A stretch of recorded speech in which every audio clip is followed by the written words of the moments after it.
রাস্তার পাশে দাঁড়িয়ে থাকা গাড়িকে সজোরে ধাক্কা। এই মুহূর্তের সব থেকে চাঞ্চল্যকর খবর, আরামবাগ বদনগঞ্জ রোডের কামারপুকুর আমনা পেট্রোল পাম্পের কাছে রাস্তার পাশে দাঁড়িয়ে থাকা 4 চাকা গাড়িকে সজোরে ধাক্কা মারল বদনগঞ্জগামী পিকআপ ভ্যান। দুই গাড়ির সামনের অংশ দুমড়ে মুচড়ে যায়। গাড়ির ধাক্কাতে রাস্তার পাশে থাকা দোকানের পাঁচিল ভেঙে দোকানে ঢুকে যায় গাড়ি। অল্পের জন্য বড়সড় দুর্ঘটনার হাত থেকে রক্ষা পেল দোকানে থাকা সাধারণ মানুষ। ঘটনাকে ঘিরে রীতিমতো উত্তেজনা ছড়ায় এলাকায়। ঘটনাস্থলে ছুটে আসেন গোঘাট থানার পুলিশ। ঘটনাস্থল থেকে ড্রাইভার পলাতক। গাড়ি এবং খালাসিকে আটক করে পুলিশ। হুগলি জেলার গোঘাট থানার অন্তর্গত কামারপুকুর থেকে মফিজুর রহমানের report, crime press, Bengal news. দাদা এখানে ঘটনাটা কি হয়েছে?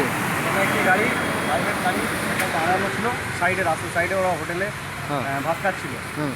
ওদিক থেকে একটা পিকআপ ভ্যান রানিংয়ে এসে রাইডারে মেরে দোকানে গিয়ে ডিভাইডারে মেরে ড্রাইভার পালিয়ে গেছে।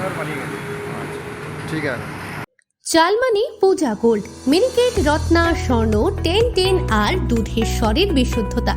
একবার খেলেই বুঝবেন আসল স্বাদ। MS তারা শঙ্করী অ্যাগ্রো প্রোডাক্ট, বিশ্বাস আর গুণমানের নাম। যোগাযোগ করুন 7001192179 আমাদের ঠিকানা বাজে কুমারপুর, মাধবদেহি, পূর্ব বর্ধমান 713427। পূজা গোল্ড, প্রতিদিনের পাতে সোনার স্বাদ।